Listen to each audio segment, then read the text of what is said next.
Chosen one. Everything around you right now is not as it seems. The noise of the world might still be swirling in the distance.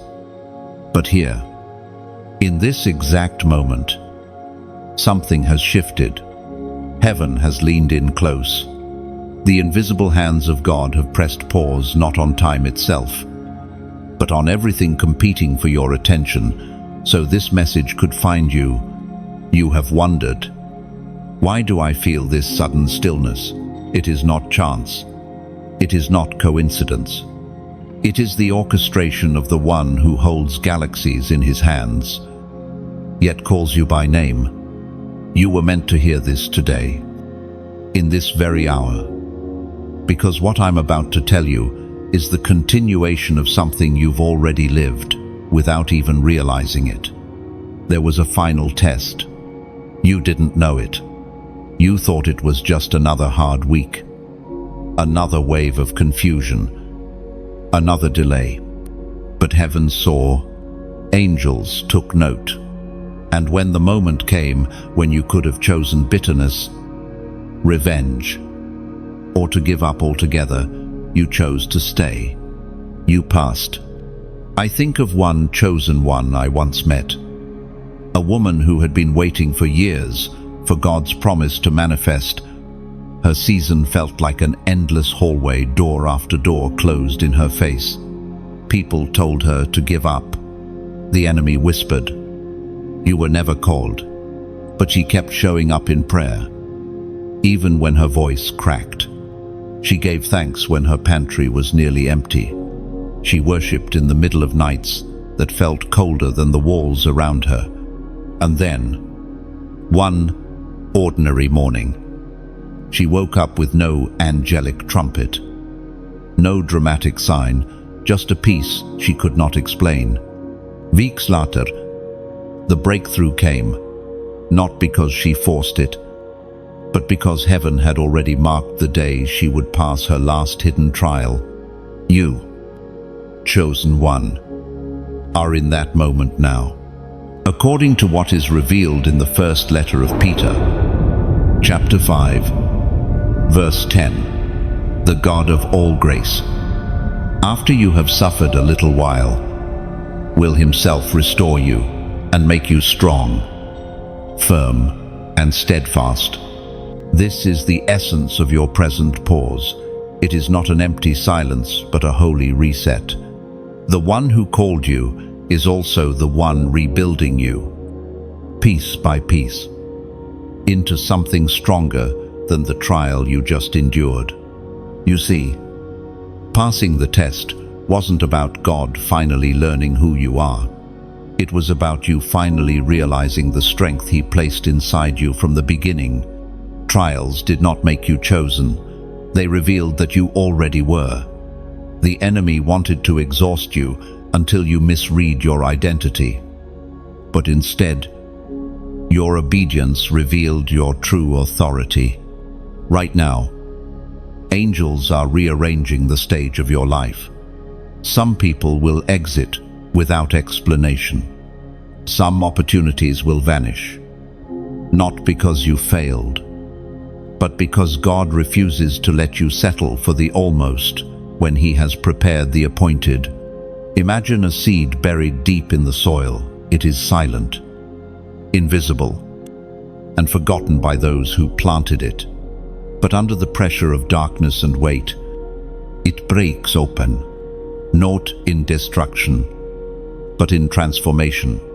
You have been that seed, chosen one, and the pause you feel is simply the earth making room for you to rise. I will not sugarcoat it. This next season will not be without challenges, but it will be different, because you will face it not as the one being tested, but as the one entrusted. You are shifting from survival mode to assignment mode, and heaven will not waste a single tear you shed in the last season. This is why I must invite you into something right now, not as a ritual, but as a prophetic act of alignment. If this message is piercing your spirit like an arrow of truth, then take one moment and write in the comments, The number 144, not because the number itself has power, but because it represents divine completeness and God's perfect order being established in your life. And while you do that, let me speak this blessing over you. May the peace that passes all understanding guard your heart in the hours to come. May your ears be tuned to heaven's whisper, and may you see with eagle's eyes the doors about to open before you. If this word resonates deeply, share it with another soul who might be standing at the edge of their own breakthrough. Subscribe so you don't miss the next message that heaven presses into your timeline. And if you feel led, let your heart move in generosity, because even your giving in this season becomes a seed for the harvest ahead. This is your moment. Chosen one. The pause is almost over. Get ready to soar. You never knew it. But a silent trial was unfolding in the unseen realm, a final test not announced, not scheduled, not explained. There was no warning, no moment where God whispered, "This is it." Instead, it came disguised as another ordinary difficulty. That's how heaven works. Sometimes the most decisive battles of your life arrive without fanfare. This test wasn't about your comfort. It was about your alignment. It was about proving, not to God, but to the cloud of witnesses watching you, that your faith was more than words and more than moments of convenience. You passed because you didn't take the bait. The enemy had set traps in sequence, like a hunter laying snares along a narrow path. Offense was one trap. Someone close to you said something cruel, and you could have taken it personally. Let bitterness root itself. Fear was another, an unexpected change that could have made you retreat. Distraction was the last sudden opportunities that seemed good, but would have pulled you from your true calling. You stepped around each one, not perfectly, but faithfully. You chose the narrow way when the wide road was easier. That choice was not random. It was the deciding moment that brought you here. I'm reminded of a young man, another chosen one, whose dream was to serve God in ministry. In the quiet of his heart, he had promised, "I will follow you anywhere."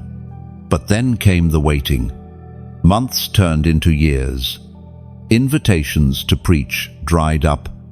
His friends moved forward in their lives while he seemed stuck. That was when the temptation to make something happen in his own strength became strong. One day, an influential figure offered him a high-paying role far from his calling. It would solve his financial worries instantly. Everyone said, "This is God's provision." But in his spirit, something was unsettled. He prayed, wrestled, and finally turned it down. He didn't know it then, but that was the test. A week later, the very ministry he had longed to join called him not because he chased it, but because the door was opened from heaven's side. That's what your hidden test was like. It might not have been dramatic in the natural, but in the spirit, it was monumental. The voice of God thundered in the book of Deuteronomy, chapter 8, verse 2. Remember how the Lord your God led you in the wilderness these 40 years, to humble and test you, to know what was in your heart. Wilderness seasons are not punishment, they are proving grounds. The test you passed was about refining your motives and confirming your readiness. And now, like Israel standing on the edge of the promised land, you are closer to crossing over than you realize. The enemy wanted you to believe that nothing was happening, that God had forgotten you. But in reality, each day of obedience was shifting the weight in the spirit, like a scale slowly tipping. Every prayer, every act of forgiveness, every refusal to compromise was bringing you closer to the moment the balance breaks and the promise tips into your hands. This is why the trial came quietly, because the enemy wanted to steal your victory before you even recognized it was a battle. If you had known, perhaps you would have fought harder, prayed louder, leaned more urgently into God. But God allowed it to remain hidden, so your response would come from the truest place, your uncalculated, unforced obedience. Think of a sculptor working on a block of marble. To the casual observer, the changes are subtle, small chips, gentle scraping. But to the sculptor, every strike is deliberate. Every cut reveals a line of beauty that has been there all along. Your last season has been exactly that. God has been shaping you, one unnoticed moment at a time, until the image he sees matches the destiny he designed. Now you are ready for the next unfolding, not because life suddenly got easier, but because you have been refined enough to handle it. What's coming will require discernment sharper than before, faith steadier than before, and courage greater than before, but you have them now. The test was the proof. You may still feel the echoes of that trial, like the phantom weight of chains that have already been broken. That's normal. It takes time for your mind to realize what your spirit already knows. You are free, and you have passed. And somewhere in heaven's records, that chapter of testing is now marked complete. There was a moment recently so brief, you might have missed it when the enemy thought he had you. His net was already woven, the snare already set. In the unseen realm, forces of darkness celebrated prematurely. But something happened. The trap failed. It didn't fail because you saw it coming in the natural. It failed because you were walking in alignment with heaven's rhythm, and that rhythm disrupted the timing of the enemy's strike. You were not where he thought you'd be, not thinking the thoughts he hoped you'd think. I think of a young woman, another chosen one, who was betrayed by someone she trusted. The betrayal came at a time when she was most vulnerable. Her heart ached. Her mind raced with ways to fight back, expose, and retaliate. In the natural, no one would have blamed her, but instead, she paused. She remembered a verse her grandmother had once spoken over her as a child and decided to forgive before the wound could fester. That night, what she didn't know was this: her act of forgiveness had shut down a chain of events in the spiritual realm that the enemy had been counting on. The plan to trap her in bitterness dissolved instantly. Forgiveness was the unseen weapon that broke the cycle. The apostle reminds us in his letter to the Corinthians, second letter, chapter 2, verse 11, in order that Satan might not outwit us, for we are not unaware of his schemes. Amen, and that's exactly why the trap failed. You didn't walk blindly. Maybe you couldn't name the scheme, but your spirit sensed it. Your obedience interrupted his blueprint.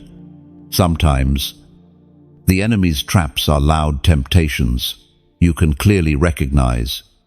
Other times, they are disguised in good things, the perfect relationship that would have drained your calling, the business opportunity that would have tied you to people with corrupt motives, the sudden detour that looked like promotion but was actually a spiritual dead end. You may never know the full extent of what you avoided. And that's the beauty of walking with God. He delivers you from dangers seen and unseen. Right now, I want you to type these 3 words in the comments. I walk free. This isn't just a phrase, it's a prophetic declaration over your own life. When you write it, You're doing more than agreeing with this message. You're stamping your timeline with a spiritual record that the traps failed.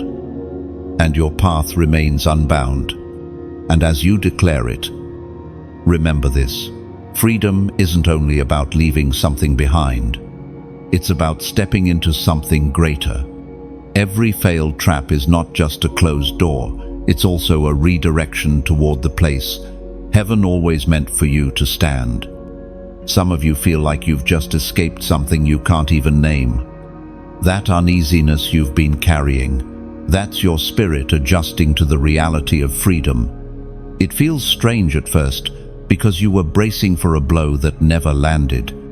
So walk freely, not with hesitation, but with the confidence of someone who knows the snare has been dismantled and the path ahead is clear. Your light has outlasted the darkness, and your next steps will be taken without chains. Because here's the truth: every step you now take is a declaration of victory. When you choose joy in the face of uncertainty, you're trampling on the enemy's pride.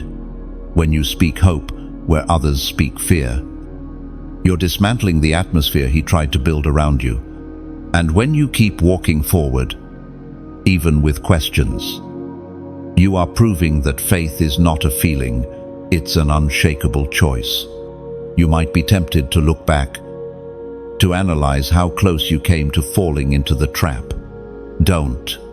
The wilderness doesn't deserve a post-mortem. Your focus belongs ahead, on the horizon, where new instructions and opportunities are already waiting. Think of a runner breaking free from the final lap of a grueling race. The finish line doesn't just mean the end, it means the beginning of what comes next, the celebration, the rest, the renewed energy for the next challenge. That's you right now. And remember this: the trap wasn't just about stopping you, it was about silencing you. By surviving it, you have kept your voice, your influence, and your authority. Use them. Speak life into others, still caught in their battles. Let your freedom be a signal flare in the night, guiding them toward their own escape. Your path is clear now, and heaven walks it with you. There are places in your journey that no one else has seen, not because you hid them, but because God kept them hidden. These were your training grounds, the unglamorous, uncelebrated seasons where the work being done in you was more important than the work being done through you. Training grounds rarely look impressive. Sometimes they look like failure, sometimes like obscurity, and often like delay. But in heaven's perspective, these seasons are sacred. They strip away what cannot survive in the higher places and refine what must remain unshaken when you stand there. Think of David before Goliath. The battle with the giant wasn't his first fight, it was simply his first public one. Long before anyone sang songs about him, David was in the fields, fighting lions and bears, alone. No applause, no crowd, no reward, but survival. Those hidden victories were his real training. They were why he could stand before the giant without trembling. Your hidden training grounds have been like that. They've looked different for you, perhaps long nights of wrestling with God's voice, learning to trust Him when prayers seemed unanswered, or facing one closed door after another without walking away from your calling. There's a story of a man who dreamed of leading worship to thousands, but before that day came, God placed him in a small countryside church with barely 20 members. Week after week, he sang to empty pews, sometimes wondering if he'd misunderstood God's calling entirely. Yet in that quiet space, he learned to lead worship for an audience of one. He discovered that his gift wasn't about numbers, but about obedience. Years later, when the doors opened to lead before thousands, He carried the same posture, unmoved by applause. Anchored by intimacy with God, the Spirit spoke through the prophet Isaiah. Chapter 54, verse 2. Enlarge the place of your tent. Stretch your tent curtains wide. Do not hold back. Lengthen your cords. Strengthen your stakes. This is the paradox of your hidden seasons. They feel small, but they are where your capacity is stretched. God uses them to lengthen your cords and strengthen your stakes so you can hold the weight of what's coming. If you look closely, you'll see how deliberate this shaping has been. Maybe you were given responsibilities that felt too heavy at the time, only to find now they taught you how to carry more than most people can. Or maybe you were placed in situations where you had no choice but to develop patience, not the kind you talk about, but the kind you live through. Hidden training isn't always quiet either. Sometimes it's intense. Like a soldier in boot camp, God will let you face situations that push you to the edge, not to break you, but to burn away self-reliance until all that remains is trust in Him. And while others may have seen only struggle in your life, heaven saw skill being forged. Every unanswered question taught you endurance. Every lonely night deepened your prayer life. Every delay in the promise anchored you in faith. This is why, when the appointed time comes, you will not be caught off guard. You'll recognize the weight of your assignment because you've already carried weight in private. And that weight will not crush you, it will confirm you. Sometimes, the greatest danger is to be elevated before you are ready. Public platforms without private preparation become traps. But you, chosen one, I have been prepared where it mattered most, away from eyes that might have tried to measure you before your time. When David finally stood before the giant, the battlefield was simply an extension of the pasture. The skills he learned in obscurity, aiming with precision, trusting God for strength, were the same skills that brought the giant down. That's what your hidden training has been doing for you. Transforming ordinary days into extraordinary preparation. You may not feel ready, but readiness isn't a feeling, it's a condition of the Spirit. And right now, you are more ready than you think. Soon, the training grounds will shift. The same God who led you into the hidden places will call you into open spaces, and when He does, you will carry the quiet authority of someone who has been tested and proven when no one was watching. And when the open spaces come, they won't intimidate you. They'll feel familiar. Because in truth, you've already stood there in the Spirit.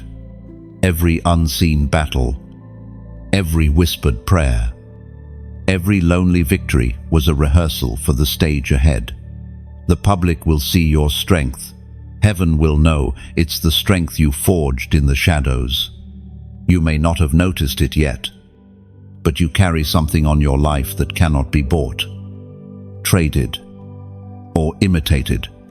It is the seal of heaven, an invisible mark that sets you apart. Some can sense it before you speak. Others can't explain why they're drawn to you, or, conversely, why they feel threatened by you. But in the unseen, it is clear, you are marked. This seal is not a badge of superiority, it is a mark of assignment.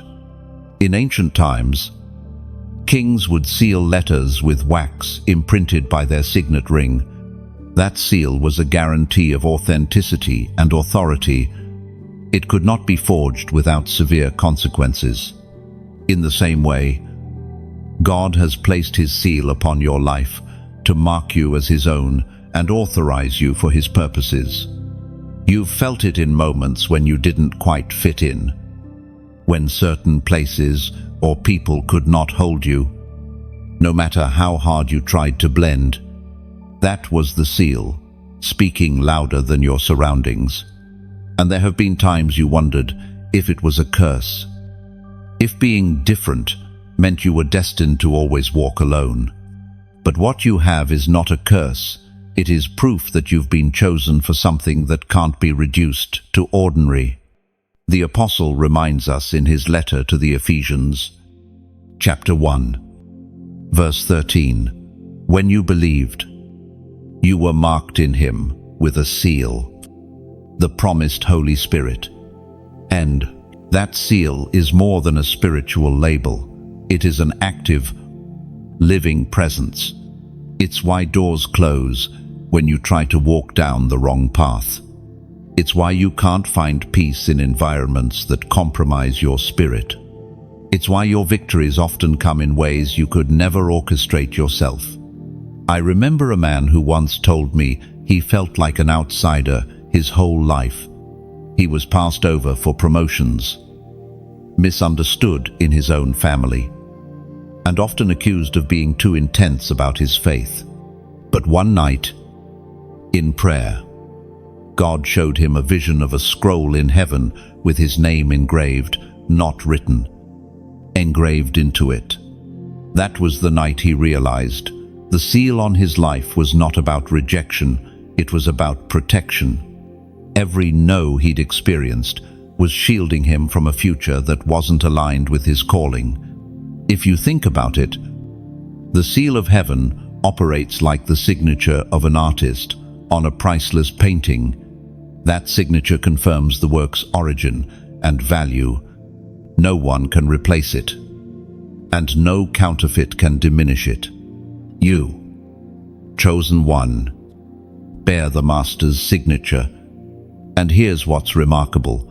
The seal doesn't just mark you for protection, it also attracts provision. People you haven't met yet will be moved to help you. Opportunities will find you in unexpected ways, not because you manipulated your way into them, but because heaven has already authorized your access. This is why it's so important to carry yourself with the awareness of who you are. The seal means your life is not random. It means every season, even the painful ones, has purpose.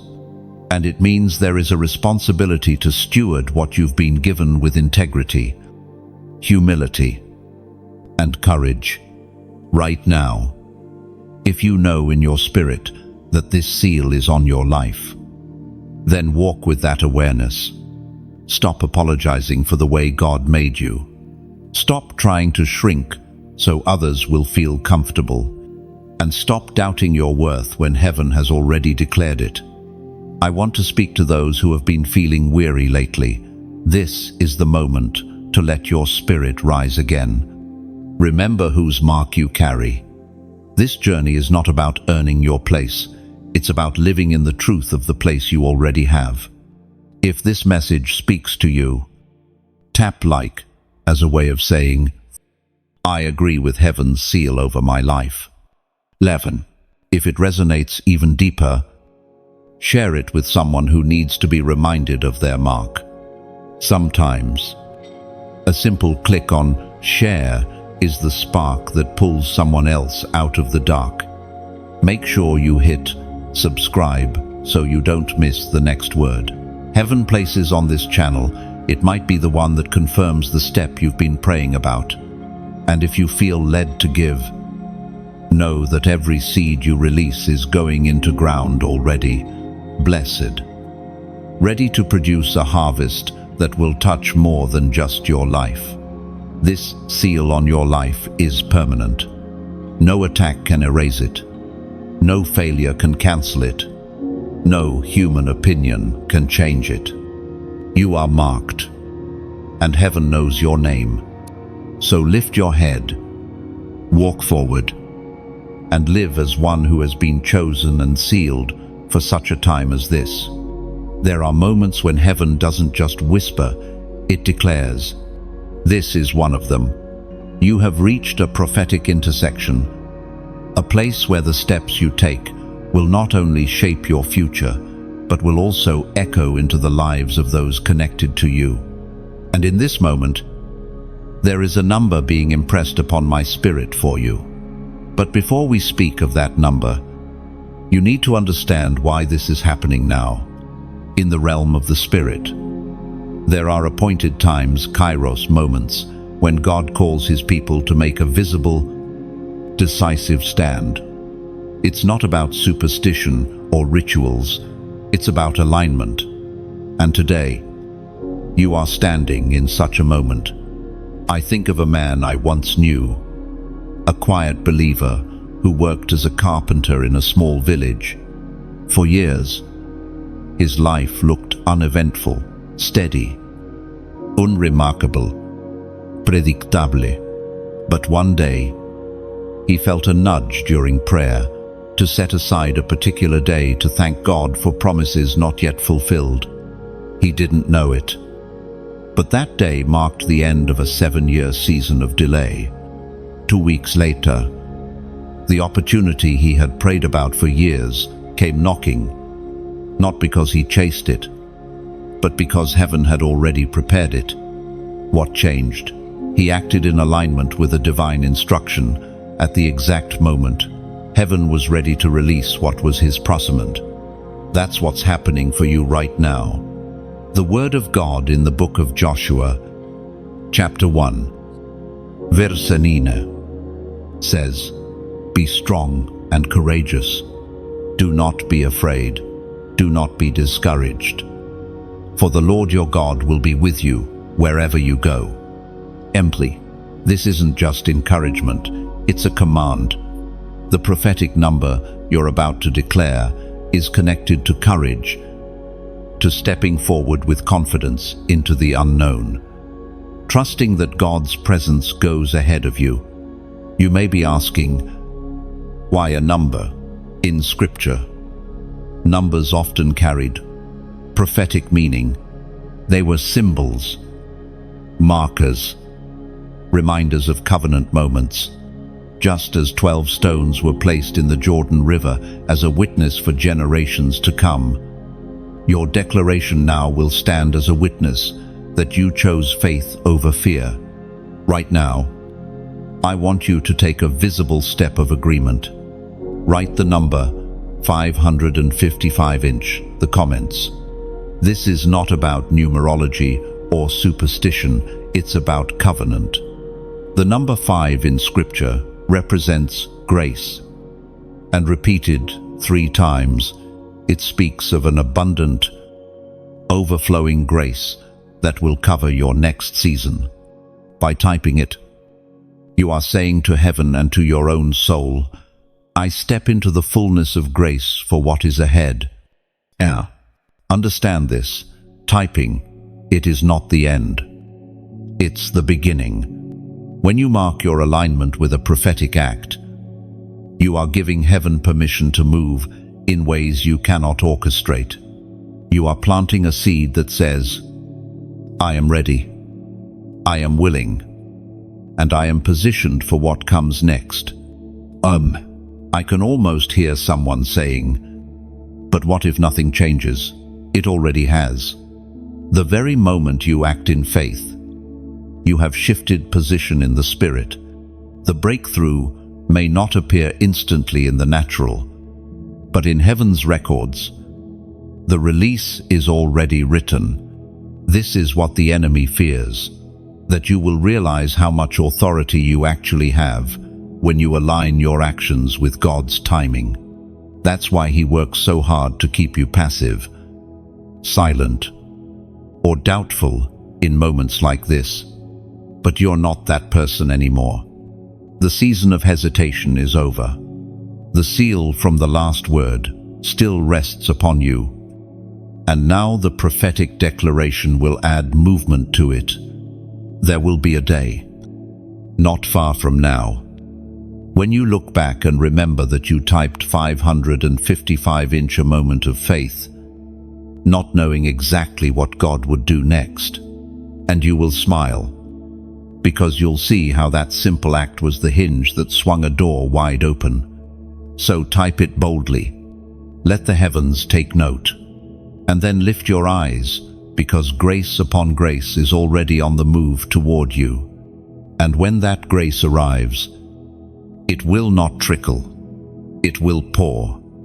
It will come in ways you didn't calculate, from places you didn't expect, and through people you never thought would be part of your story. You will realize that the act of faith was never about the number alone. It was about unlocking a flow that had been waiting for your agreement. Hold this moment close. When doubt comes knocking, remember, you marked this day. Heaven recorded it. And the gates before you began to swing wide. Grace is not coming slowly. It's running to meet you now. There are weights you have carried that no one else knew about. You learned to smile in public while storms raged in private. You've walked into rooms holding your composure like a shield, even when your heart felt heavy enough to sink you. This was not because you were pretending. It was because you understood that some battles are fought in silence. The burdens you bore were not always dramatic in the eyes of others, but they were significant in the eyes of heaven. Every sleepless night, every silent prayer, every moment you chose not to retaliate or speak in anger became a record in God's book. These moments were not wasted. They were offerings. I recall a young mother I once spoke with, who carried the weight of raising her children alone after her husband left. She worked 2 jobs, often skipping meals so her kids could eat. People around her saw strength, but few saw the exhaustion that came with it. She told me there were nights when she would sit in the dark after the children slept, tears streaming down her face, whispering only one sentence, "Lord, I can't do this without you." And what she didn't know was that those whispers were as loud as shouts in heaven. Angels moved at her quiet surrender. Doors began to open for her, not all at once, but steadily, like the first light of dawn. Today, her children are grown, thriving, and carrying the faith they watched their mother live in the unseen. The writings of David in the Psalms, chapter 56, verse 8, say, "You keep track of all my sorrows. You have collected all my tears in your bottle. You have recorded each one in your book." This means that none of your pain has been overlooked. The unseen sacrifices, the emotional weights, and the quiet endurance have all been noticed and valued. Carrying weight in silence can feel isolating. Sometimes it even makes you question your own worth, as though the invisibility of your struggle means it doesn't matter. But in truth, God often hides these seasons so He can protect the purity of what He's building in you. If everyone saw your sacrifice, the temptation for human approval could dilute the strength of your obedience. You have also been learning something in these seasons, the discipline of letting go. There were people you wanted to explain yourself to, moments you wanted to defend yourself, situations you wanted to fix, but you learned to step back. That restraint was not weakness, it was training in spiritual authority. Consider the image of a bridge carrying traffic day after day. It holds thousands of tons of weight, yet it never complains. Over time, the structure becomes stronger, more trusted, more relied upon. You have been that bridge, bearing the weight God allowed, knowing that one day it would lead others safely across their own trials. Your silence was not the absence of power, it was the channeling of it. By not speaking when you could have, you preserved your energy for the battles that truly mattered.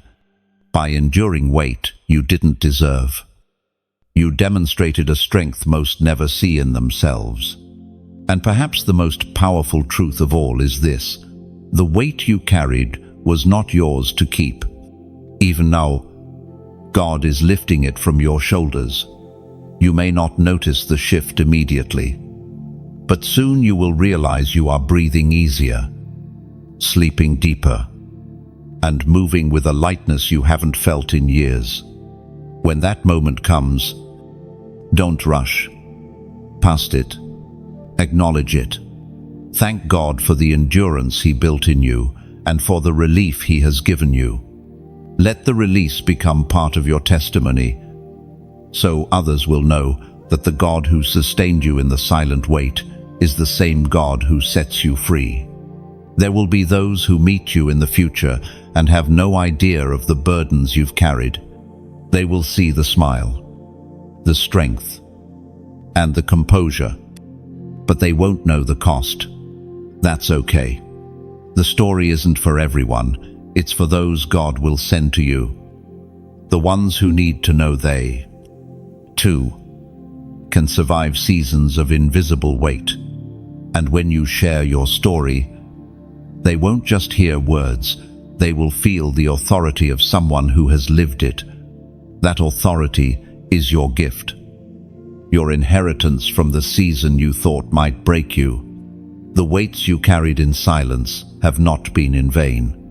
They have been transformed into strength, compassion, and wisdom. And now, as those weights are lifted, you will find yourself walking taller, not because you are trying harder, but because the one who called you has lightened your load.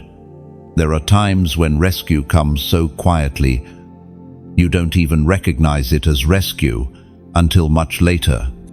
You were on the edge, without knowing it, one decision away from losing something precious. One step from a path that would have taken years to recover from. And then, without warning, mercy stepped in. Mercy doesn't always arrive like a dramatic intervention. Sometimes it's the phone call that interrupts your plans at just the right moment. Sometimes it's the uneasy feeling that keeps you from making a commitment you later realize would have bound you. Sometimes it's a closed door that, at the time, felt like reaction, but later proved to be your protection. I remember speaking with a man who once applied for a job that seemed perfect. More pay, better benefits, a prestigious title. He prayed, felt at peace, and submitted his application. Weeks passed, and there was no response. He felt overlooked and even questioned if God had forgotten him. 6 months later, that very company made national news for corruption and mass layoffs. Looking back, he realized that the silence he hated was actually the voice of mercy. The writings in the book of Lamentations, chapter 3, verses 22 to 23, remind us, because of the Lord's great love we are not consumed, for His compassions never fail. They are new every morning. Great is your faithfulness. And mercy is not random, it is renewed. It is woven into your days. Even when you don't notice, you may think you've simply been lucky to avoid certain disasters. But luck has nothing to do with it.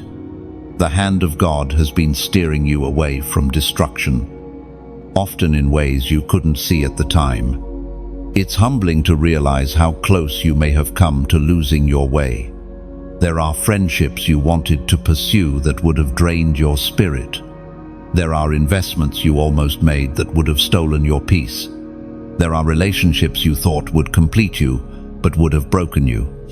Each time, mercy intercepted. Mercy doesn't just save you from harm, it also saves you for purpose. Every time you were pulled back from the edge, it wasn't only about keeping you safe in that moment. It was about keeping you available for the assignment ahead. Think of a traveler walking toward a cliff in thick fog. They can't see the drop ahead, but someone who knows the terrain runs forward, places a barrier, and redirects their steps. The traveler may feel annoyed, even suspicious, of why their path was blocked until the fog clears and they see how close they were to disaster. That's what mercy has done for you. And here's something you need to know. Mercy doesn't just step in once. It has been stepping in over and over, in ways you've recognized and in ways you never will until eternity. In the moments you thought you were being delayed, you were being protected. In the seasons you thought you were being overlooked, you were being preserved. In the times you thought you had lost something valuable, you were actually being positioned for something better. There is also another side to mercy discipline. Sometimes God's mercy is disguised as a correction that keeps you from going too far in the wrong direction. It may sting in the moment, but it's designed to save you from a deeper wound later. One woman told me about a season when every plan she tried seemed to fail. She was frustrated, confused, even angry at God. But years later, she saw the pattern. Every closed door had kept her out of situations that would have taken her far from her calling. What she once resented, she now praised God for. That's how mercy works. It's often recognized best in hindsight. Mercy is not only an act, it is a presence. It walks with you into places you are meant to go and blocks you from places you are not. It speaks in the quiet nudge, the unanswered prayer, the sudden change of circumstances, and right now, it is still active in your life. You may be asking God for something with all your heart, but if it isn't aligned with what will bring life and peace, mercy will intervene. That's not punishment, it's love in its purest form. So as you move forward, don't just thank God for the blessings you can see. Thank Him for the dangers you never met, the losses that saved you, and the closed doors that kept you. These are the fingerprints of mercy, and they are all over your story. There comes a point in every journey when the decision can no longer remain private. You've carried your calling quietly, nurtured it in hidden places, and walked it out when few believed in you.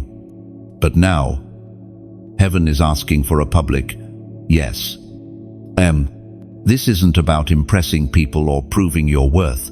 It's about crossing a line in the spirit. When you openly declare your choice, you anchor yourself to it. You tell your soul, your circumstances, and every watching spirit, both light and dark, that you are committed to the road God has set before you. I remember a young man who had been wrestling for years with whether to fully step into ministry. He was skilled, respected in his profession, and comfortable. Leaving it behind for the uncertainty of a calling felt risky. But there came a day when he couldn't ignore the pull any longer. At a small gathering, he stood and simply said, "I will follow." Those 3 words changed everything.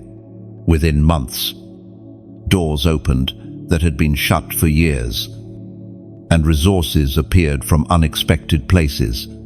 His public yes released a chain reaction in the spirit.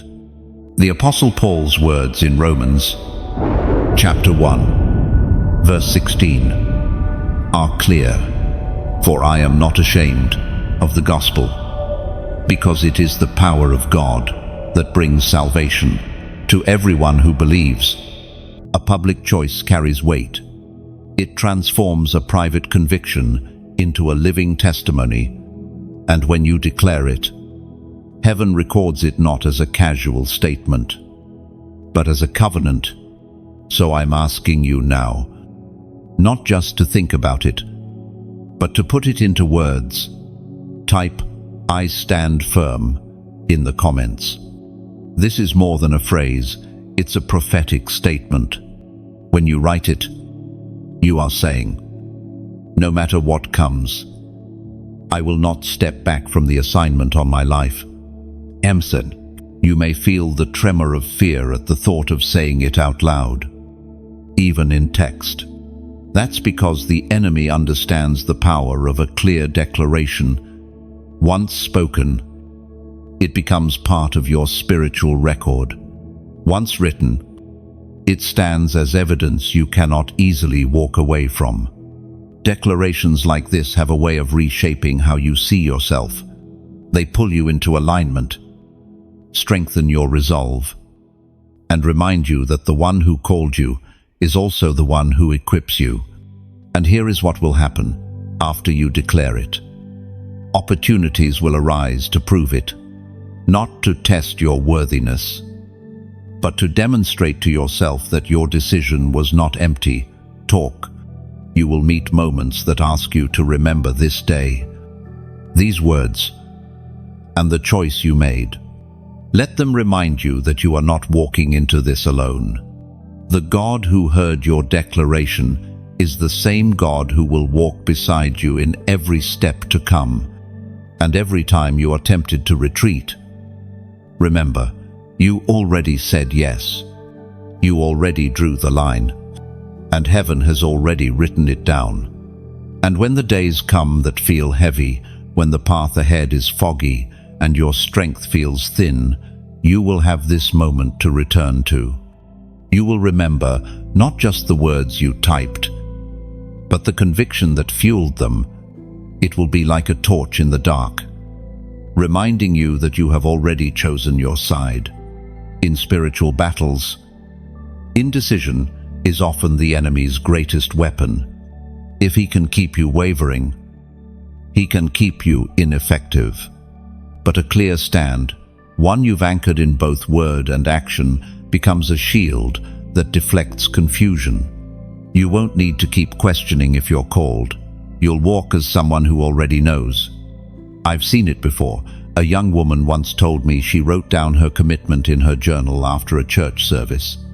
At the time, it felt symbolic, almost small. But a year later, when her faith was under fire, she opened that page and found her own handwriting staring back at her. I will not quit. It steadied her. It reminded her that the moment of decision was real, and she had no intention of going back. This is what your declaration does. It becomes a future anchor. And the beauty is, heaven doesn't just record the words, heaven backs them. The moment you align with God in this way, His resources, His strength, and His favor are committed to sustaining you. So when the storms come, and they will, you will not be tossed around aimlessly. You will stand firm, because you have already decided, and all of heaven is standing with you. There is a reality in the spiritual realm that few talk about. Heaven keeps records, not the kind you can erase or rewrite at will, but eternal records, books that carry the story of your obedience, your sacrifices, and your faith. Every step you have taken toward God, every yes you've spoken in secret, every refusal to bow, to compromise, it's all there. In the natural, we often judge success by what is visible: promotions, recognition, applause. But heaven's measurement is different. There, the value lies in obedience, not outcome. You may feel like some of your greatest acts of faith went unnoticed, but they did not. The books of heaven have been updated with your story. The writings in the book of Malachi, chapter 3, verse 16, say, "A scroll of remembrance was written in His presence concerning those who feared the Lord and honored His name." This means your name is not just known in heaven, it is recorded, along with the proof of your devotion. I once spoke with a man who told me he felt invisible in his ministry. He served faithfully for years, never on stage, never in the spotlight. One night, during prayer, he sensed God say, "Every act you've done for me is written down." That realization changed him. His work no longer felt small, because he understood it was part of a much greater ledger than anything the world could offer. When heaven's records change in your favor, it's not just about recognition, it's about release, new assignments, fresh opportunities, and divine connections often come after a season of hidden obedience has been marked complete. This is the moment you are stepping into now. I want you to carry this awareness as you move forward. You are living in the reality of a spiritual promotion. It may not come with a title or a crowd's applause, but it comes with authority in the unseen realm. Doors that were locked will begin to open, and the weight you carry in the Spirit will be felt by those around you. And because moments like this are sacred, I encourage you to treat them with the same reverence heaven does. If this word confirms something in your spirit, take a second to tap like. It's not just a gesture, it's a way of saying, I agree with the record heaven is writing over my life. And share this with someone you know who might feel unseen right now. They need to hear that their faithfulness has been noticed. Make sure you hit subscribe so you don't miss the next word from heaven. These are building one on top of another. And missing a step could mean missing a confirmation you've been praying for. And if your heart feels stirred, consider sowing a seed into this work. Every gift becomes part of the story of impact, touching lives you may never meet, but who will be eternally marked by your generosity. I think of it like a library in heaven, where each life is a book. Some chapters are filled with trials, others with victories, and some with pages so ordinary they seem forgettable. But in the hands of God, every line matters. And for you, a new chapter is being added right now. A chapter stamped with the seal of completion for one season and the opening words of the next. There will be people who look at you in the coming days and wonder what changed. They'll notice a new confidence, a steadier presence, and a light in your eyes they can't explain. That's the evidence of heaven's update. It changes you before it changes your circumstances. So, walk with the assurance that your story is in good hands. The author has not just been writing about you, he's been writing with you. And the next page is already waiting to be turned. And as that next page turns, you will realize something profound. God was never simply recording events. He was recording the transformation within you. The battles you thought were detours became proof of your resilience. The nights you prayed without seeing results became testimonies of your perseverance. Every detail has been woven into a narrative that not only honors him, but also equips you for greater authority. When you step into rooms now, you will carry the weight of someone whose name is known in heaven's courts. And wherever you go, you will sense it, the quiet confirmation that the author is still writing. And the next sentence will be even more extraordinary than the last. There are moments when the unseen realm draws nearer than usual, when you can almost feel the brush of something holy moving past you. These are not coincidences. They are moments when heaven assigns its messengers to walk alongside you, not as a concept, but as an active, living reality. Angels have always been part of God's design for his people. They are not distant figures in old stories. They are present servants of the Most High, moving according to his word, sent to protect, guide, and carry out divine assignments. Most of the time, they work quietly, without announcing themselves. But there are seasons like the one you are stepping into when their activity around you increases. You may notice it in the sudden safety that comes when danger should have touched you but didn't. You may sense it in a clarity of thought that feels beyond your own wisdom. Sometimes it's the inexplicable peace that wraps around you at the exact moment fear tries to take hold. These are not accidents. These are signs of angelic presence. The Book of Psalms, chapter 91, verse 11, says, "For he will command his angels concerning you, to guard you in all your ways." This is more than poetic imagery. It is a covenant promise. If God has commanded them concerning you, their mission is not optional. It is absolute. There is a story I often think about: a man driving late at night on an empty road, exhausted from work. Just as he was about to doze off, a loud, sharp noise jolted him awake.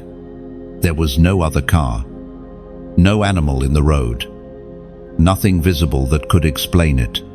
Moments later, he realized he had been drifting toward the edge, where a sharp drop would have been fatal. He still doesn't know what made the noise, but he knows something unseen saved his life. Your life is not without such moments. You may not have noticed everyone, but they've been there times when something shifted just enough to keep you from harm. These assignments are not random. Angels are dispatched for specific purposes: to protect you from danger, to deliver messages, to open doors, to war against spiritual opposition, and even to strengthen you in moments of weakness. Sometimes they come as pure spirit beings. Other times they may work through people or events without revealing their true identity. In this next stretch of your journey, their presence will not decrease, it will multiply. The assignments ahead of you require a level of covering and assistance you haven't needed before. That's not because you are weaker now, but because the terrain is more significant and the stakes are higher. Angels also serve as confirmation of God's word over your life.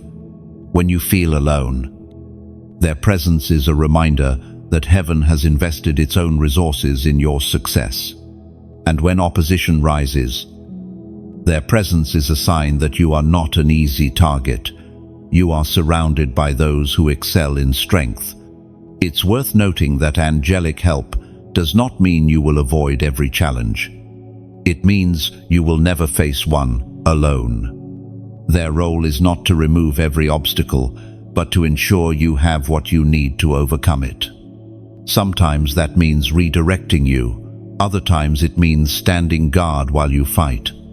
Imagine walking into a new assignment with a team of elite guards flanking you on every side. That is what you are stepping into now. You may not see them with your natural eyes, but in the spirit, you are never without this escort. One day, you will look back and see just how many moments were shaped by their intervention. You will realize that what you thought was coincidence was actually precise, intentional strategy from the throne of God. And you will thank Him not just for the victories you saw, but for the countless ones you never even knew were happening around you. And perhaps the most humbling part is this: you were never aware of most of it. The near misses, the sudden changes of schedule, the quiet redirections were all part of a larger choreography designed for your preservation. Angels have walked before you to prepare the ground, beside you to steady your steps, and behind you to guard what God has entrusted to you in eternity. When the full story is revealed, you will stand in awe at how closely you were guarded. Until then, walk with the quiet confidence that you are never unprotected, never abandoned, and never without heaven's most skilled watchman at your side. There is a moment in every divine journey when the old season fully closes. It is not just a gradual fading, it is a decisive ending, marked in the spirit like the final page of a chapter. You have arrived at that moment now. What's behind you has already served its purpose. The lessons are learned. The trials have shaped you. And the doors that once led you forward no longer open because they're not meant to. It's not loss, it's transition. And heaven wants you to understand that the ending is not a setback, it's a signal. In Scripture, moments like this were often marked by prophetic acts. Joshua built a memorial after crossing the Jordan. Elijah placed his mantle on Elisha to signify a new calling. These acts didn't create the change, they acknowledged it. That's what you are about to do. The Apostle Paul writes in Philippians, chapter 3, verse 13, forgetting what is behind and straining toward what is ahead. This is not about amnesia, it's about intentional focus. The past is no longer your compass, your eyes are fixed forward. I once met a woman who had spent years waiting for reconciliation in a relationship that was never going to be restored. It consumed her prayers and her hope. Then, one morning in prayer, she felt God whisper, "It is finished."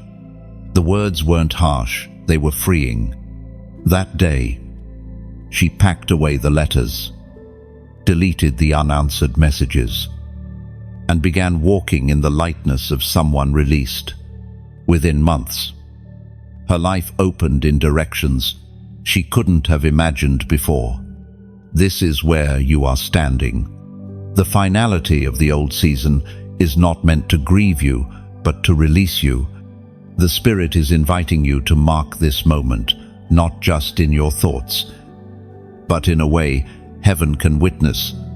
Write the number 888 in the comments. In biblical symbolism, 8 represents new beginnings.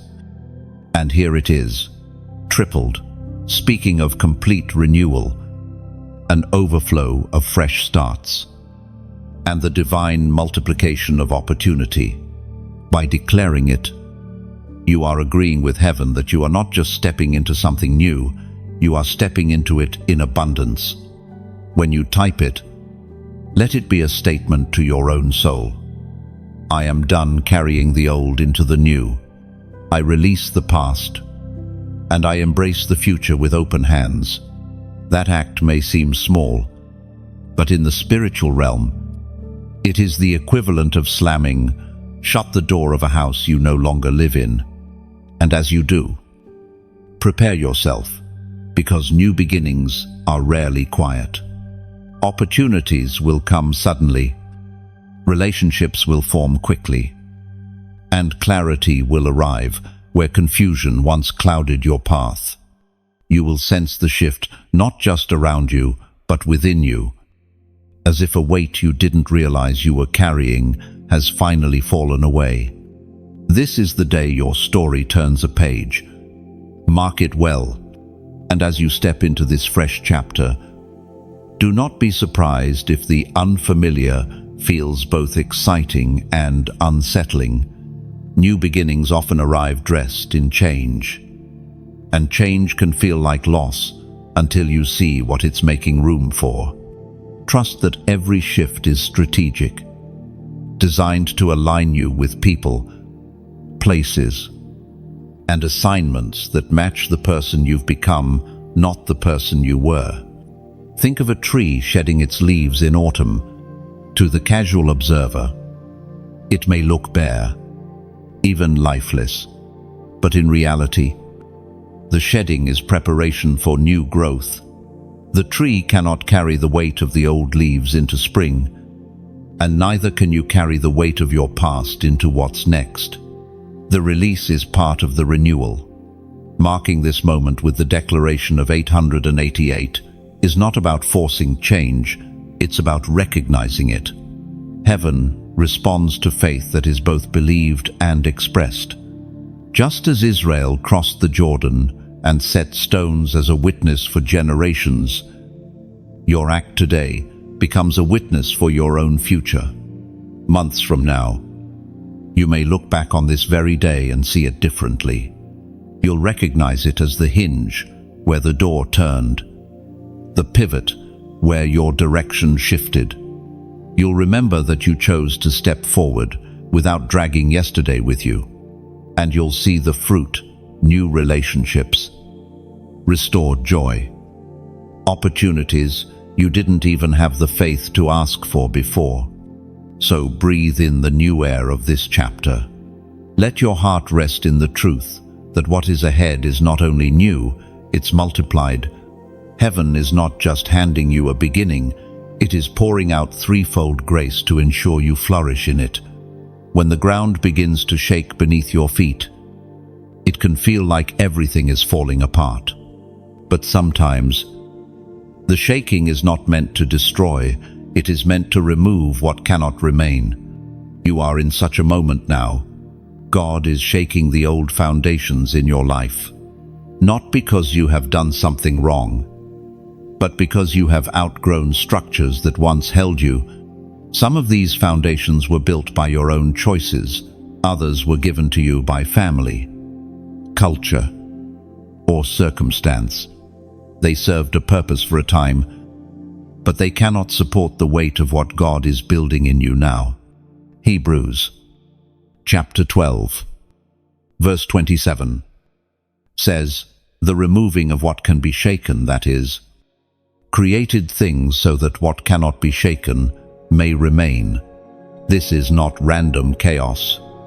It is precise, divine construction work. God shakes so that what is eternal will stand and what is temporary will fall away. The shaking can come in many forms. Relationships that once felt solid suddenly reveal fractures. Career paths that once seemed secure take unexpected turns. Even your own understanding of yourself may shift. This is not instability, it is transformation. I remember speaking with a man who had spent years in a company he thought he'd retire from. Then, within months, the leadership changed, policies shifted, and his position was eliminated. At first, it felt like loss, but with time, he saw that the company's values no longer aligned with his own. The shaking had freed him from a structure that was quietly eroding his integrity.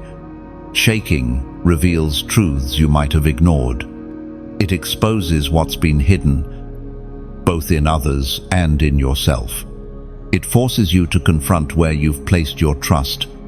When the familiar begins to crumble, you are invited to place your full weight on the one who cannot be moved. And here is the good news: the shaking is never endless. It continues only until the unnecessary is gone and the unshakable is revealed. In the process, your vision becomes clearer, your priorities sharper, and your spirit lighter. Think of a goldsmith refining metal. The heat causes impurities to rise to the surface, where they can be removed. The metal is not weakened by this process. It becomes purer, stronger, more valuable. That is what this shaking is doing in your life. It's also preparing the ground for something new. Old foundations are often tied to old ceilings. If they remain, they limit how high you can go. By allowing the removal of what's unstable, God is making room for a foundation that can carry far greater weight. But there is another layer to this moment. Shaking also loosens what the enemy tried to bury in your life. Hidden gifts, silenced callings, dreams you set aside because there was no room for them. These things will begin to resurface. As the old structures fall away, you will see space where there was none before. This process can be disorienting, and that is why trust is essential. Trust that the God who began this work will complete it. Trust that He is not tearing down for the sake of tearing down. but to build something better. Soon, the dust will settle. You will stand in a place that feels both unfamiliar and exactly right. The fear you may feel now will give way to gratitude, and you will thank God not just for what He built, but for what He removed. When the shaking is over, what remains will be stronger than what you had before, because it will be anchored in Him, not in circumstances, people, or systems that can change. And as you step onto that new ground, you will notice something else: the absence of strain. Where once you had to hold things together with your own strength, now there will be a stability that doesn't depend on you. You will feel it in your spirit first, like a quiet certainty that you are exactly where you're meant to be. You may even realize that some of the things you mourned losing were never truly yours to keep. They were seasonal supports, scaffolding for a stage of construction that is now complete. The removal was not rejection, it was graduation. Over time, your gratitude will outweigh your grief. The memory of the shaking will become a testimony, a reminder that you survived the dismantling and now stand on something enduring. And whenever the ground trembles again in the future, you'll remember this season not with fear, but with the confidence of someone who knows that shaking is simply the prelude to a stronger foundation. There is a gathering happening in the spirit right now, not in a physical building, but across time, distance, and circumstance. God is drawing together those He has set apart, the ones who carry His fire in their bones. This is the remnant. The remnant is not defined by numbers. It is not the largest group or the loudest voice. It is the faithful core, those who have refused to bow when others have compromised, those who have stayed awake while others have slept. They are scattered in many places, often unaware of each other, but heaven knows them by name. Isaiah chapter 10, verse 21 speaks of them. A remnant will return. A remnant of Jacob will return to the mighty God. This return is not only about location, it is about alignment. It is about hearts turning fully back to Him, regardless of cost. You are being positioned among them. That's why your recent seasons have felt like both stripping and sharpening. The remnant is not built on convenience, it is built on conviction. And conviction is costly. I once met a woman who had been part of several churches over her lifetime. She had seen growth, revival, and also compromise. When certain teachings began to drift from the truth, she could not remain silent. Speaking out cost her friendships and opportunities, but she chose truth over comfort. Years later, she found herself surrounded by others with the same unwavering commitment. That group became a source of strength, vision, and bold action. They were small in number, but mighty in impact. The gathering of the remnant is like assembling a team for a mission. Each person is chosen for a reason. Each carries something the others need. Some bring intercession. Others bring boldness. Others bring wisdom from scars earned in past battles. Alone, they may feel limited. Together, they are unstoppable. This gathering does not happen by accident. It is orchestrated through divine appointments, random encounters, conversations that seem insignificant at first, connections formed in the unlikeliest places.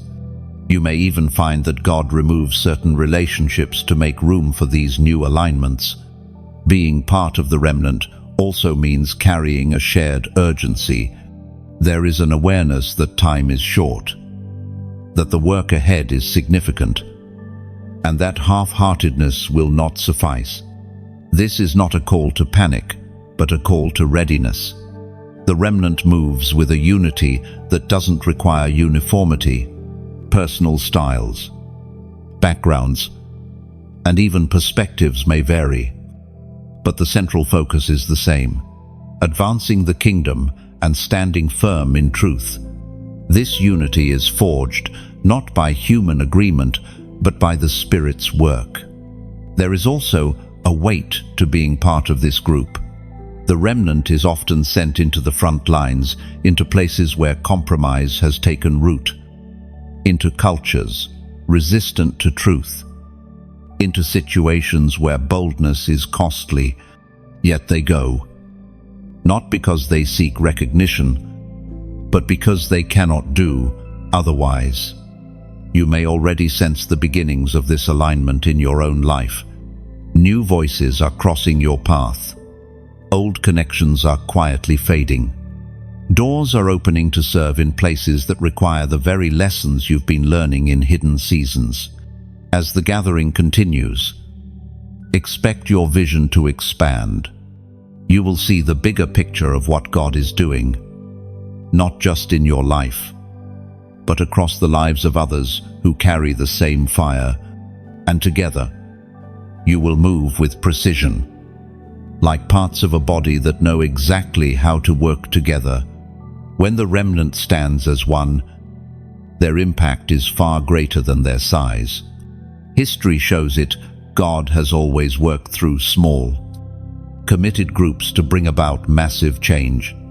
And now, you are stepping into that same stream of history. Though the world may overlook them, heaven measures their worth differently. The remnant's strength is not in visibility, but in faithfulness. They are like torches in the night, small points of light that, when gathered, can set the horizon ablaze.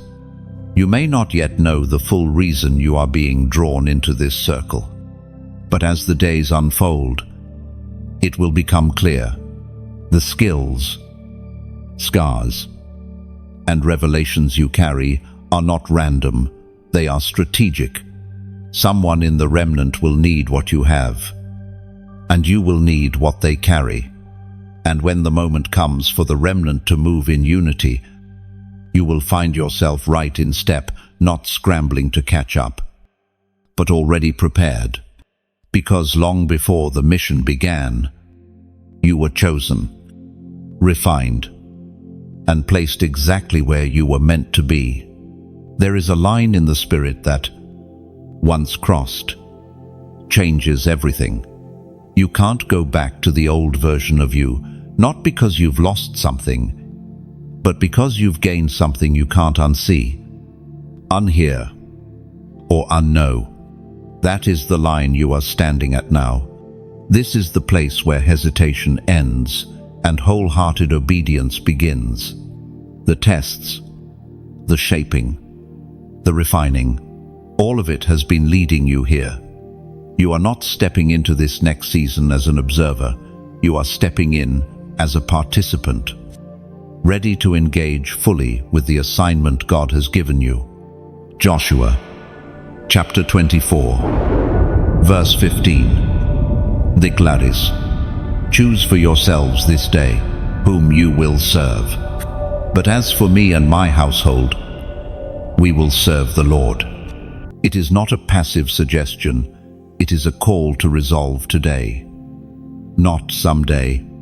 I think of a young man I met years ago who had been sensing a calling to mentor at-risk youth. He prayed about it for months, but kept delaying, waiting for a perfect time that never came. One day, during a service, the speaker paused mid-message and said, "Some of you are standing in the doorway. You either step through now, or the season will pass." The young man knew those words were for him. That week, he signed up to volunteer, and within a year, what started as a small commitment had grown into a full-time ministry that impacted hundreds. That's the power of a decisive yes. It doesn't just change your life, it shifts the lives of those connected to you. Right now, Heaven is extending the same invitation to you. This is not about rushing ahead recklessly, it's about moving forward with intentionality. Knowing the one who called you has already gone ahead to prepare the way. And because this moment carries weight, I want you to pause and mark it. If this word resonates, tap like right now, not as a formality, but as a personal agreement that you choose to step through the doorway before you. Share this message with someone who's been hesitating in their own calling. Sometimes, hearing another person say yes is all it takes to ignite courage in someone else. Leave a comment below about what this word is stirring in you. Your story might be the confirmation someone else has been praying for. And make sure you hit subscribe so you don't miss the next word. These messages are not random, they are building, piece by piece, into a greater picture God is revealing. If your heart feels stirred to go even further, consider sowing a seed into this work. Every act of generosity multiplies the reach of the message, bringing light into places you may never physically go, but where your impact will still be felt. You are not just deciding for yourself, you are stepping into a ripple effect that will touch lives you may never meet. And one day, perhaps in eternity, you will see the faces of those whose stories changed because you crossed the line today. The truth is, this moment is bigger than fear, bigger than doubt, and bigger than the unknown. You are not walking into the next season alone, you are walking in with the full backing of heaven. And once you step forward, you will wonder why you ever waited. So take the step, mark the moment. Let your yes today echo into eternity. And when you take that step, you will find the ground beneath you steadier than you imagined. Fear will try to whisper that you've moved too soon or that you aren't ready, but you'll quickly see those lies dissolve in the light of God's provision. The very act of moving forward will unlock resources, connections, and opportunities that remained hidden while you stood still. You'll begin to notice divine timing at work doors opening just as you arrive. People entering your life with exactly what you need. Solutions appearing before the problems fully form. This is the rhythm of obedience. It pulls you into sync with heaven's calendar. And perhaps the most beautiful part is how your yes will inspire others. Some who have been silently watching you will gain the courage to take their own steps of faith, without you even realizing it. Your obedience will become a living testimony, a lighthouse guiding others through their own storms of hesitation. So don't let this moment pass unmarked. Write it down. Remember it. And when challenges come, return to it in your mind. This is the day you stepped over the line, not reluctantly, but boldly into the future God prepared for you long before you were even aware it existed. There are moments in the life of every chosen one when the weight of responsibility shifts onto their shoulders, not as a burden, but as a mantle. This is the transfer of authority. When God entrusts you with the tools, wisdom, and spiritual weight needed for the assignment ahead, it is both a gift and a calling, and it changes how you walk from that day forward. A mantle is not merely symbolic. In biblical times, it represented a person's role, authority, and empowerment. When Elijah placed his mantle on Elisha, it wasn't just fabric, it was the passing of prophetic authority, a visible sign of an invisible commissioning. Your own mantle may not look like a cloak, but you will feel its presence. You will notice it in the way situations begin to respond to your words differently, in how people come to you for guidance, and in the spiritual authority you carry into rooms. This isn't arrogance, it's evidence of the calling you've stepped into. The book of Isaiah, chapter 61, verse 1, describes it clearly. The Spirit of the Sovereign Lord is on me, for the Lord has anointed me to proclaim good news to the poor, to bind up the broken-hearted, to proclaim freedom for the captives. The anointing always comes with a purpose. It is never for self-display. There's a man I once knew who resisted stepping into leadership for years. He thought others were more qualified, better spoken, more experienced. But over time, people naturally began turning to him in moments of crisis. When his pastor suddenly stepped down, the congregation asked him to lead. The first weeks were overwhelming, but then he realized he wasn't walking in his own strength anymore. The mantle had shifted to him, and with it came a strength he hadn't known before. That's how the mantle works. You may feel the weight, but you'll also feel the enablement. God never places a mantle without also releasing the grace to carry it. And this grace is not passive, it will stretch you, sharpen you, and sometimes push you into places you thought were beyond you. Receiving the mantle also requires letting go of old mindsets. You can't lead from insecurity or speak from hesitation. The mantle demands that you step fully into who God says you are. Even when your feelings lag behind, it will confront your doubts and challenge your comfort zones. But it will also reveal strengths you never knew you had. You'll begin to notice a shift in your prayers. They'll become bolder, more strategic, less about survival and more about advancing the kingdom. You'll sense a deeper alignment between your thoughts and heaven's priorities. And in moments of decision, you'll feel a quiet clarity that overrides confusion. The mantle is also a trust. It's given not just for what you will do now, but for what you will pass on later. Part of carrying it well is preparing the next generation, teaching, mentoring, and making room for others to grow. A mantle carried selfishly loses its power. A mantle shared multiplies its impact. In this season, you may feel the weight of what's been entrusted to you. That's normal. It's a sign you understand the seriousness of your calling. But don't confuse weight with weariness. The two are different. The weight of a mantle strengthens you. Weariness drains you. If you find yourself tired, lean into the one who gave you the mantle. His strength will sustain you. And as you walk forward with this new authority, expect resistance.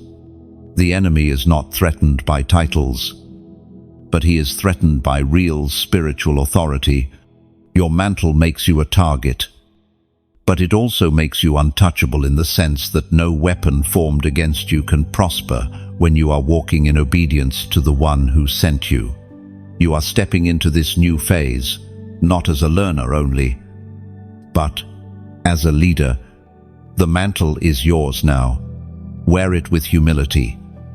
Walk in it with courage, and use it to fulfill the purpose for which it was given. And remember, this mantle is not temporary clothing to be worn for a season and set aside.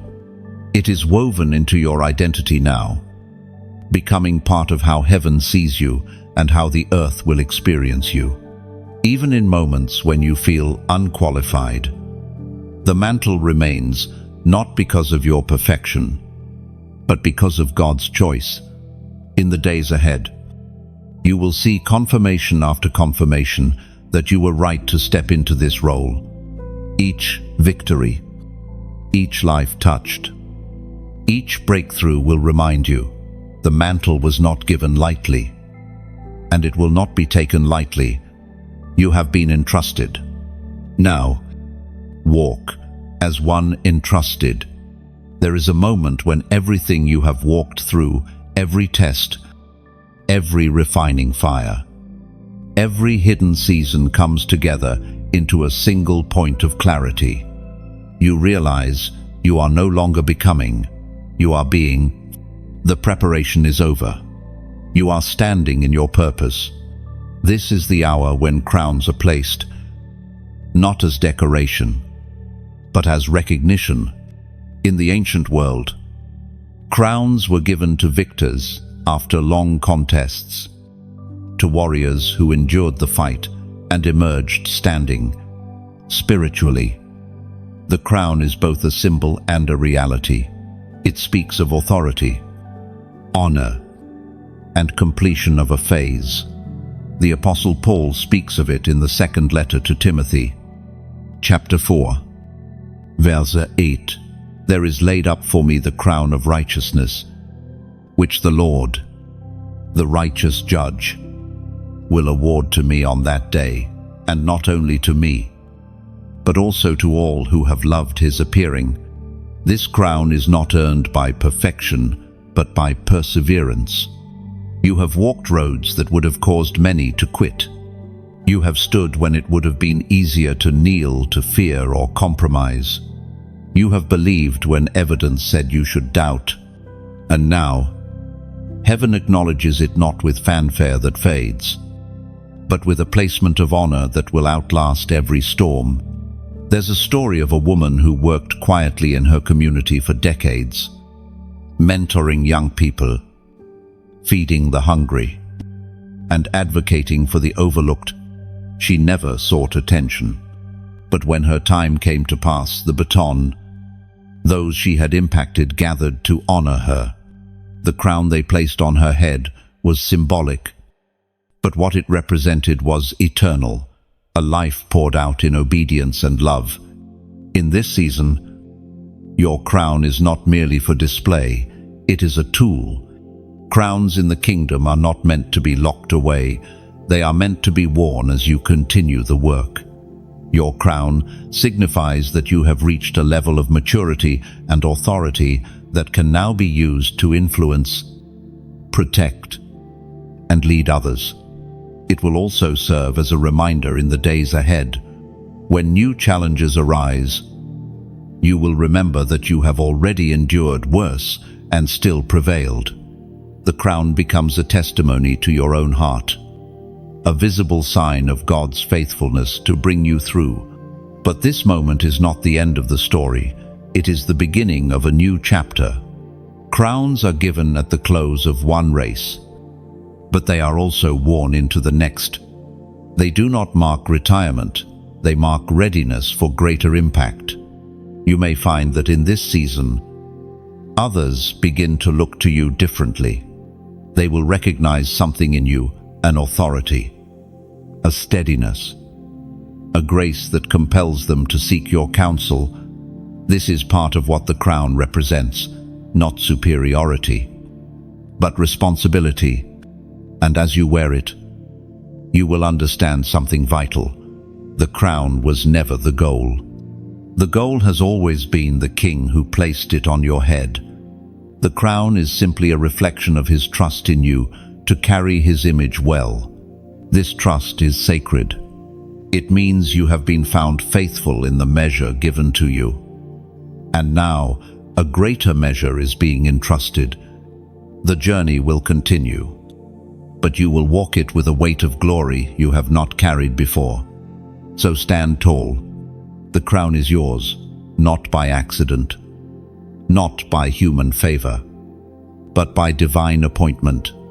Let it remind you daily that you are seen, known, and honored by the one whose opinion outweighs them all. You have walked through every word of this journey, 17 sections of revelation, confirmation, and divine instruction. But what matters most is not that you heard these words. It's what you will do with them. Heaven has poured truth into you for a reason. Now, the steps are yours to take. Every chapter you've just experienced has been building toward this moment. the moment where you recognize that you are God's chosen one for this exact time in history. The trials, the hidden seasons, the victories, they were never random. They were shaping you into someone who can carry light into the darkest places. If this series has spoken to you, tap like. Right now, let it be your quiet amen to heaven's work in your life. Share this entire journey with someone who needs it. You may not know who's standing on the edge of giving up, but your share could be the lifeline that pulls them back.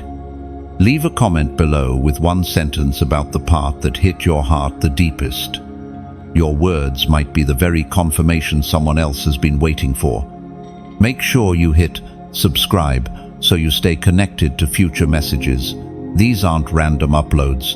They are timed for when you'll need them most. And if your heart is stirred to give, consider sowing a seed into this work.